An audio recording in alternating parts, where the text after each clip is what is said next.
Wake Up with Patti Katter. I love the show. I never miss an episode. It's the best. I turn it on and turn it up.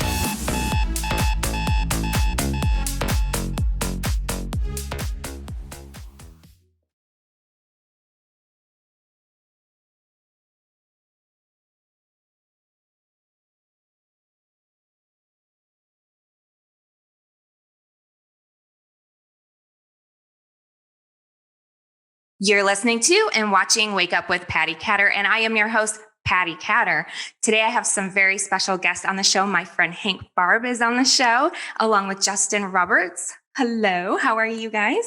Great. This is cool. It's good to see you. Good to see you. I haven't seen you forever, Hank. 2017, right? And yes. in Hollywood. Yeah, it was a fun trip. I want to go back. Yeah, me too. So Hank is a military veteran, and I'm going to let him tell you about his experience. Justin is as well. Hank is with the band. It's called Three Beards. It's amazing. If you don't know about it, go check it out. It's so fun. And he's going to talk a little bit about that too. And Justin, he served in the Army. Hank was in both the Marines and in the Army, right, Hank? Yep. And so we're going to go ahead and I'm going to have Hank talk first since I know him the best. And then we're going to jump in and get to know Justin really well. All right. My name's Hank Barbe. I'm from Texas. I was in the Marines for 4 years. And then a recruiter talked me into joining the Army. And I think I was in the Army for like 8 or 9 years before I got hurt and retired. I got out. I was a teacher for a while. I taught special education. I was a football coach for a while. And one day I had a PTS incident. I attempted to hurt myself and put myself in a coma for about 4 days. When I woke up, the VA sent someone to come stay with me. And she started taking me out to open mics and things like that. And once I started playing music, I found out that people were stuck listening to me when I started playing, like they couldn't interrupt me or negate my feelings. And then I found out that other people kind of felt the same way and a lot of people could relate. And I think it was just like less than 2 months, I was on a record label and actually going to the studio and recording this stuff. And so I stopped teaching and coaching. I teamed up and did some stuff with the Vetties, the Saul Ravandi. We did an inaugural event in DC the year that I met you. And that's when I met Justin. And me and Justin just had a whole lot in common. He was a chaplain. I was a medic, and we kind of started leaning on each other for like emotional stability and, we're checking in with each other, accountability and stuff. And we came up with this cool idea called Do Good. And I'll let Justin tell you about that. Mm-hmm. And real quick, I want to interrupt you because some of my listeners might not know what PTS is. So PTS is post-traumatic stress. Yeah, I was a medic when I was in the military, in the Army. I wasn't in the Marines. Marines don't have medics. I was an air traffic controller. But, when I was in Iraq, I was a flight medic. And during the initial invasion, there wasn't any ground. There wasn't really any ground ambulance, CASEVAC stuff. And so whenever people had to go to, there was no way to send an ambulance out to get them. We had to go pick them up in our helicopters. And so it was just a lot of trauma.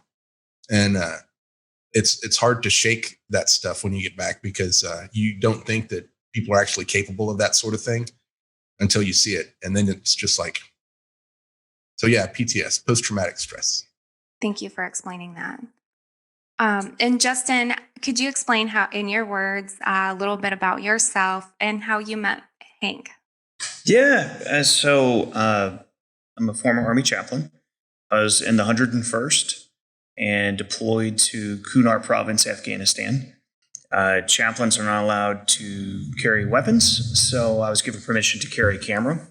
And I went out with every single platoon on a patrol at least, and then I was near the front during major operations. That was actually from one of my first sergeants. I asked him how I should go about the deployment, and he's like, if you really want to connect with the guys, you need to go out with them. And for us at the time, in 2009, we were the most suicidal battalion in the Army. And I suicide my second day on the job, another a week later, then another and another. And weekly suicide attempts or gestures every single week for the first 6 months I was there. So connecting wasn't just like an optional thing or a nice thing, that it was critical to saving lives. And so connecting was my number one priority. And so that meant going outside the wire and being in the combat. But while I was out there, my second master's is actually in media arts and communications. And so when I wasn't doing the chaplain stuff, I was trying to capture some of the moments. And the goal was to try to make sure that it's remembered. These are my friends, and I didn't want people to forget. So I wound up putting together a film called No Greater Love from the footage that, I shot while I was out there. And we released that theatrically.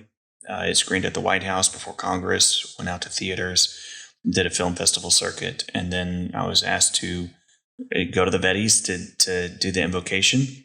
And that's where I met my buddy Hank.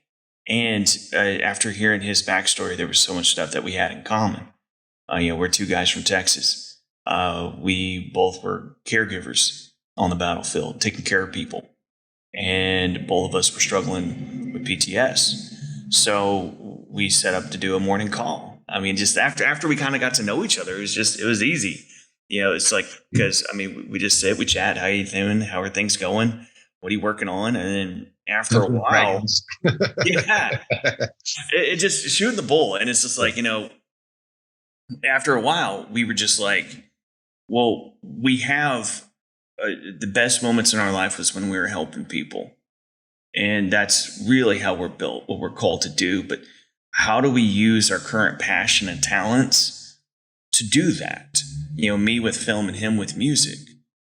And so I came down to Texas, brought my wife and kids, and just over several cups of coffee, just talking, we came up with the idea for Do Good, which is just simply a YouTube series focused on the people who are doing good and then donating the monetization of views from the channel to those people or their organization. But it was like right after we came up with that concept, I found out that Hurricane Laura was headed to my home in Lake Charles, Louisiana. So we had to pack up the wife and kids and jet down so we could pack up our house and then get them out of there, get all of our belongings, get the house boarded up, and then get our belongings. But I called Hank, and we decided that at first we were going to do the first season focused on veteran issues, but then we decided to go ahead and do the first season focused on disaster relief.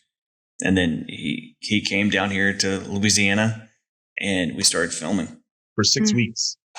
We were there for 6 weeks without, we were having to drive 2 hours just to go someplace where we could get internet. There's no water. Then we go back. No electricity. Yeah. No internet. Felt like a deployment. Yeah. We've done that.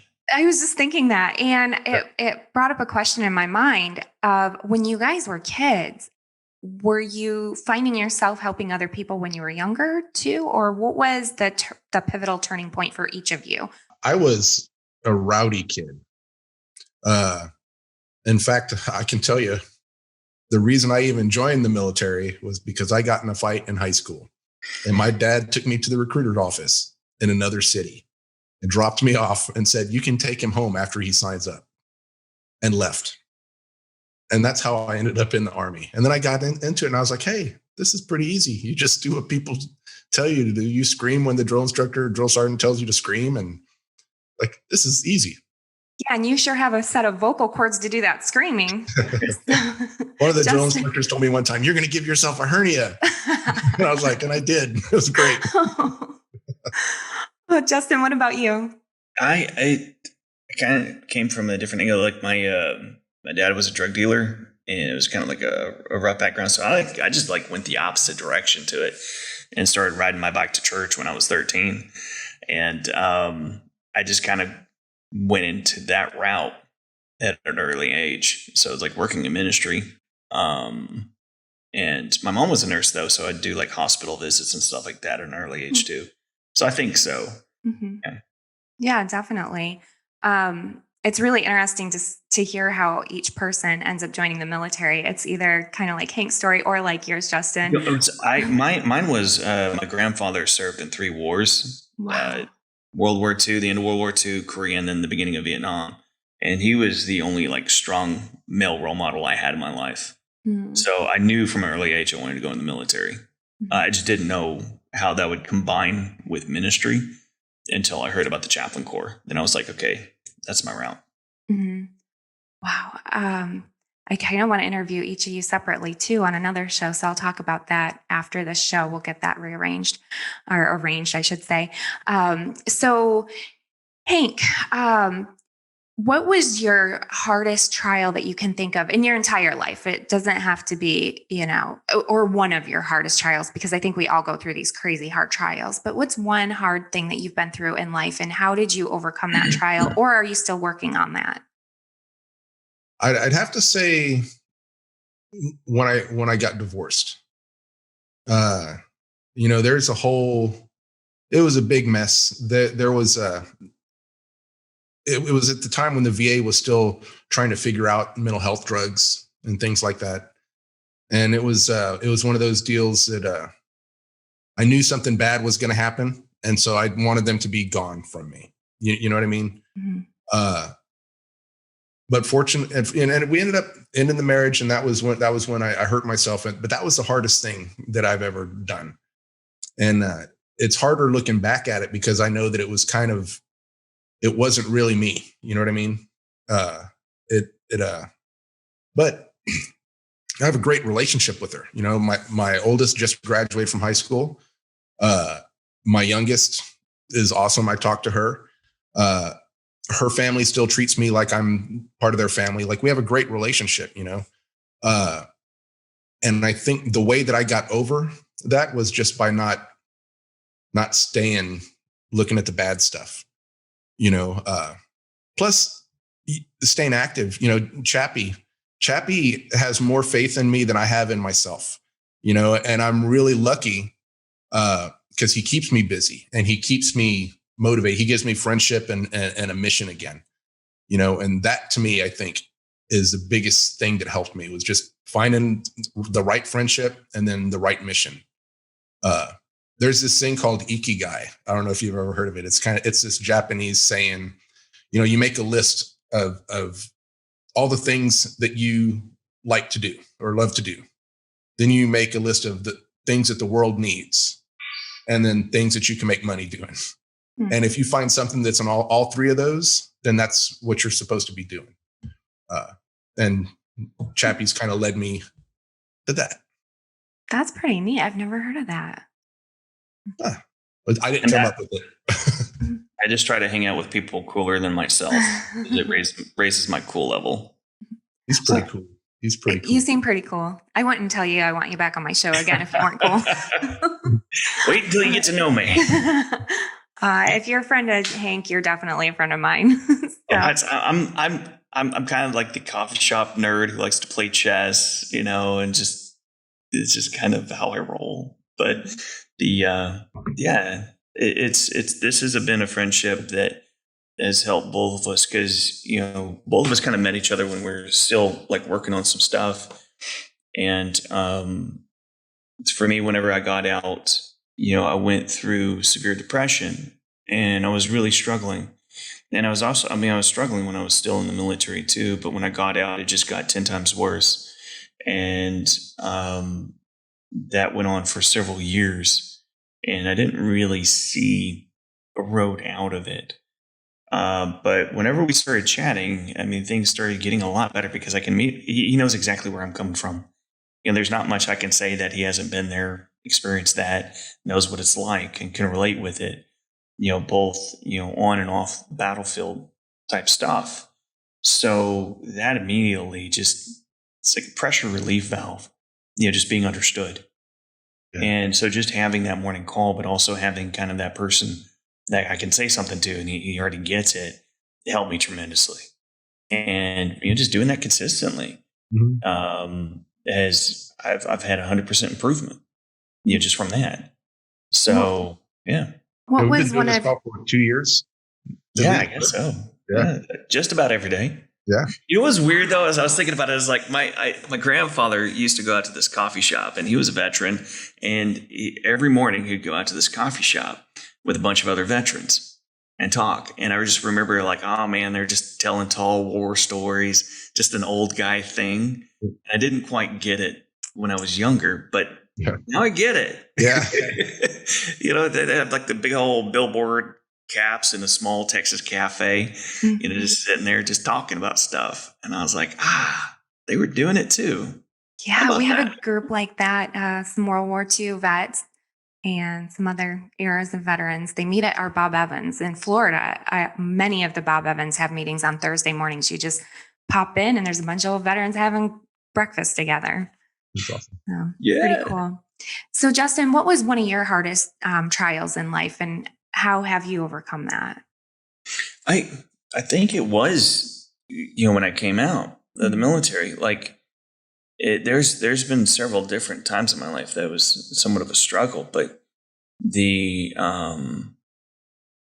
for me, after when I was 13, my father attempted suicide. He'd done it multiple times before, but this one had permanently brain damaged himself and put him into a coma for a period of time. We didn't know if he was going to live. And I became suicidal after that. I was just like, if this is all there is to this life, I went through a lot of abuse, a lot of struggles. There's not much more for me. And if this is his route, it seems like a route I could take too. But that's when, before he had left town, he got a local church to give me a Bible because I think he kind of figured that was something good. And I started going through the Bible. And that's when I had accepted Christ. That's how I became a Christian. It was a road between suicide or that, and I chose that. It gave me hope.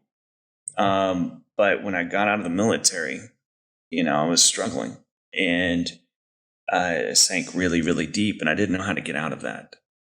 But for me, what it was is just communicating and connecting again. The struggle with depression and suicide is often you just don't see a way out of the pain. Mm-hmm. You don't see, you're isolated with it. You feel alone with it. And it doesn't feel like it's ever going to end. That's the dangerous point, is when it feels like it's never going to end. And you're just like, oh, well, yeah, I just want to get out of the pain. Yeah. It's not like you necessarily want to die. It's just you don't want to hurt anymore. So, but for me, what worked was connecting with my wife on it, real talking, and connecting with Hank, having a friend. And that over time, just really fixed it for me and gave me a lot more hope. So, yeah. I think too that obviously I've never been in your situations. I've never been to combat. I've never been anything like that. My husband's the military veteran, not me, but I have had a lot of struggles too. I lost my first friend at 15 years old, and it kind of just snowballed from there. My dad ended up taking his life in 2015. My mom died 7 months prior. It's been a crazy ride for me, I guess.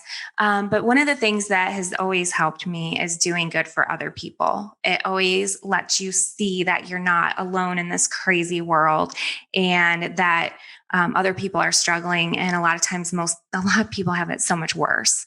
So I want to talk a little bit about your show called The Do Good Army. And Justin, you had talked about, you have a company, it's called Echo Bravo Productions. You made the movie No Greater Love. And I want to know, how did you guys come together on making this movie? And it is a YouTube series right now. I am hoping that it goes bigger than that, though, because I this morning did some watching and learning, and I think it has so much potential, and it's already reaching great people, but I think that you're just going to reach so many more people. Awesome. So how did you guys come together for the movie, or the series? The Do Good is really just our friendship on camera. I mean, that's it. It's like there's not much more to it. It's, us hanging out and talking with people. When we started talking about what do we want to do and how we can use our talents to make an impact again, then that's how Do Good was born. So it's really just a show between me and Hank, focused on how can spotlighting the people who are doing incredible things, people who really make an impression on our hearts, and then trying to connect them with the audience all across the world. So that way the audience can make a difference. But, because of COVID, a lot of people are financially impacted. They don't have the means necessarily to donate. So that was the question we were trying to figure out. I was like, well, how can they still make a difference? And so that's why we decided, well, we'll donate the monetization of views to the person or the charity. So that way, just by watching and sharing, the audience can still make a difference. And that's how Do Good was born. That's amazing. So have you nonprofited, or are you a nonprofit now? Or no, it's like we didn't want to become yet another nonprofit asking for funds. So what we did is we partnered with our local United Way, Southwest Louisiana, and we're getting, once monetization sets up, we're not too far away from that, but we're still not there. Once it gets set up, then it goes directly from YouTube to that organization, and from that organization to the charity. So that way it just bypasses us altogether. And we're not good at math. And so it's just better that way.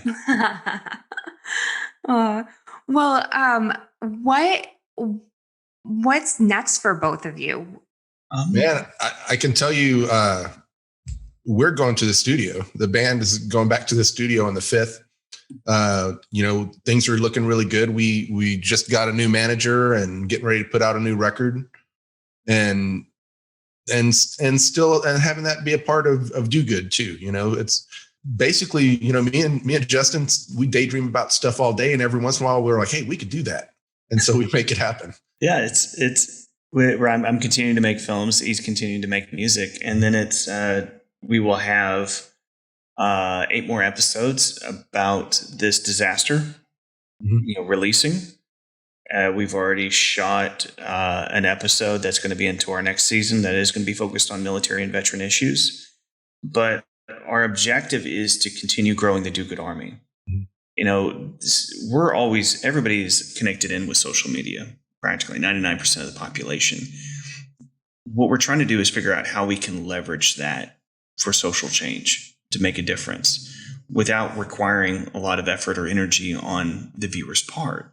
Just by watching and sharing, you can make a radical difference, for natural disasters, for veteran issues, and whatever the other social issue that we need to tackle. So our goal is, we're not going to get political, because there's already too big of a political divide. We need to figure out how to unite the country. And one of the things we can unite the country on are these issues. But instead of just pushing out rhetoric, we're going to take action and allow them to, just by watching, be a part of the change. So that's what Do Good is about. It's trying to actually make a difference. Do good for those who do good. Right? Yeah. So if people go to your website, dogoodarmy.com, is there a way that just regular people can kind of sponsor the show? Do you have anything that they can click just to sponsor it? Not yet. It's like, we're going to set up a Patreon and some of those things that want to support the mission. And you can order t-shirts. Yeah, ordering t-shirts. Okay. What we're going to do is we're going to have just a line of merch that will go to the Do Good team, and then the rest of it's going to go straight to the charities. And we'll come up with a different type of merch for each organization that we cover. But right now we're more focused on just getting the message out there, having people share it, like it, subscribe, and that's how you join the Army. Right. The Do Good Army. The Do Good Army. The other one, not the other one. Yeah, don't join the other one right now. Are the shirts on the website right now? Yes. Excellent. Okay, excellent. All right. So everybody, I want to encourage you to go to dogoodarmy.com. And then would each of you please share your social media? Sure. You can follow my band, 3 Beards, on Instagram, Twitter, Facebook. And then if you want to just follow me, I just started my own. Now that I don't have to do the band stuff anymore, I started my own Instagram thing. That's fun. So Hank Barbe, you'll see my smiling mug. Yeah, and Do Good Army on Facebook. Like us, share us, subscribe us.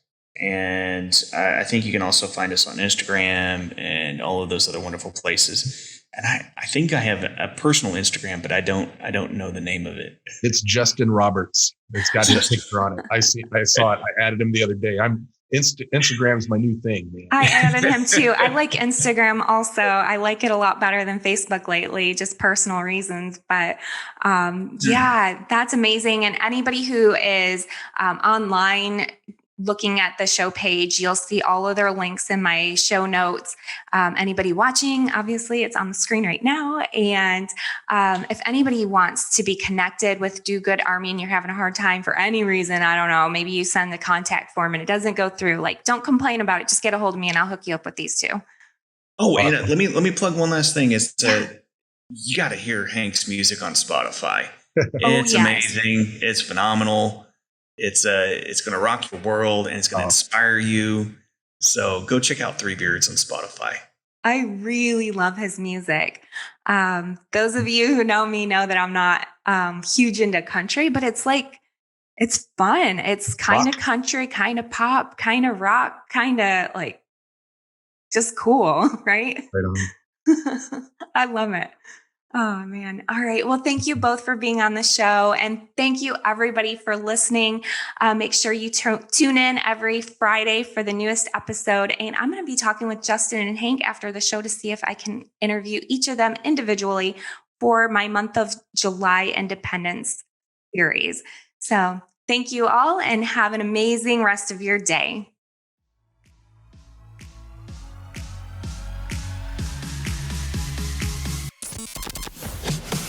Thank you for listening to Wake Up with Patti Katter. Thank you. Thank you.